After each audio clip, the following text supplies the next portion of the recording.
So Pat Burns departing the post-game news conference, and he didn't smile much, but he was pretty funny with some of his comments. He was the perfect deadpan comic. He reminded me of you. Well, you smile when you make your jokes. And let me tell you something. I loved some of the things he said, particularly commending the Lightning, commending John Tortorella, not just the superficial thing, but specifically the choice of the goaltender. But you were the guy who called it. You indicated to me that it was going to be not a top scorer, and look who got the goal. Well, I just suggested that in light of the discussion we had about the longest overtime game in Stanley Cup history, it might be some unknown who hadn't gotten a lot of ice time. Grant Marshall is certainly not an unknown. He had gotten a fair amount of ice time. The fact of the matter is he came into this playoff series, in fact, coming into this postseason without having scored a goal in his career, 60-something games, and he's now scored 3. It is the game-winning goal, and of course, it would naturally be a goal of the game. Brought to you by Bud Light, the proud sponsor of the National Hockey League. 51-12 of overtime. And John Graham is going to wind up losing his stick on this play. So as Pat Burns said, it was going to be an ugly goal. Look at that. He gets kicked out. Graham, who was fabulous in terms of stepping in for Nikolai Khabibulin, was somewhat defenseless. Who kicks it out? It's like Patrick Elias, perhaps a Lightning with it. Kicks the stick free, and Grant Marshall puts it home. We'll look at it one more time. Play in front. Shot from the point by Niedermayer. Niedermayer and Elias, by the way, getting assists on the play. And whoops, there it goes. And then through the 5-hole, Grant Marshall with the game-winning goal. And there's no one on the Devils side that wanted to go to Tampa. Clearly, Tampa did. They're now eliminated by virtue of this loss. Devils now have some time to relax, recuperate, and get ready for the Eastern Conference Finals against either Ottawa or Philadelphia. What do you make of what the Devils have been able to accomplish through the first 2 series? Well, the first thing is they've put to rest the complaints from some of the print media about the fact that Lou Lamoriello did not make the right moves at the trade deadline, didn't get the right guys. And let me tell you something, the guys he got were terrific. And how about Marshall? I mean, was that a great get or what? Now, I got to tell you something else. I was talking about what Pat Burns said. He also made an excellent point about Scotty Gomez playing hurt. As courageous as Scott Stevens was, and you got a guy who's got speed the way Gomez does to play with a bad ankle. And he was the guy on the ice. He was one of the guys on the ice. And you can't say enough about Scotty Niedermayer, who launched the play with that shot, and Scotty Niedermayer, who came up with the tying goal early in the game.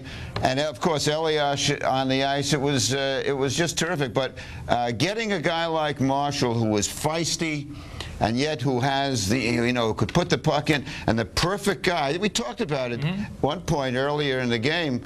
Maybe it was yesterday, but that Marshall compliments him. And you remember, Matty, soon after he was put on that line, Elias went out of his way to praise him. Even when he wasn't on the line, Elias was saying, this is the guy I like to have on my line.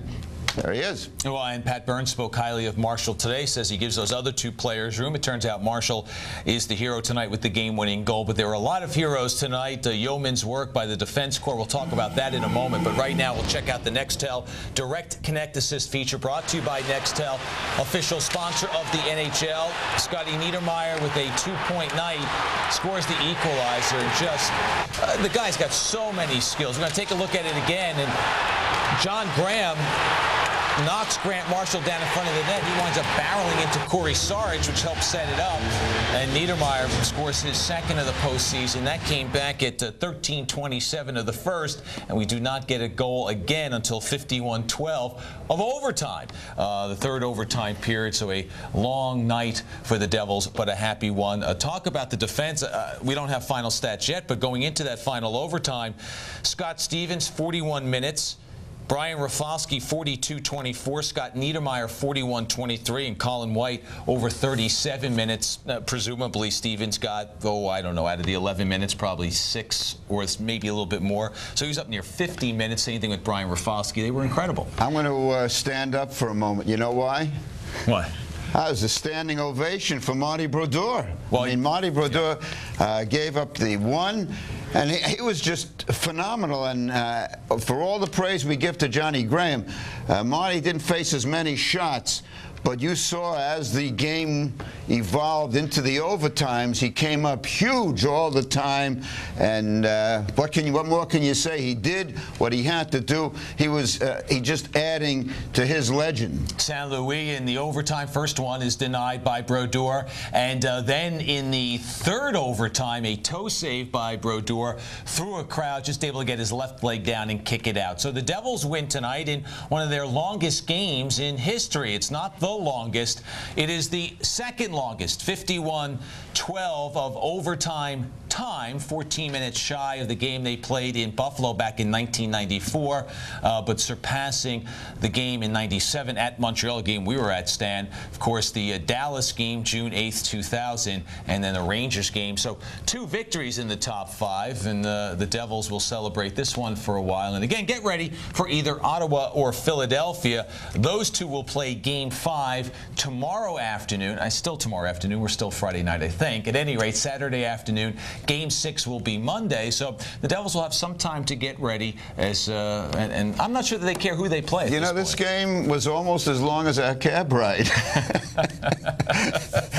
Oh, that's a story we'll let rest because we went on and on the other night. But at any rate, this game went on and on for a long time, but the Devils come up with the victory. They've now won 8 of 10 games in the postseason. They eliminate Tampa in 5 games, winning on Friday night at home. Now back to you, Steve and Deb. All right, thanks so much. So, Graham.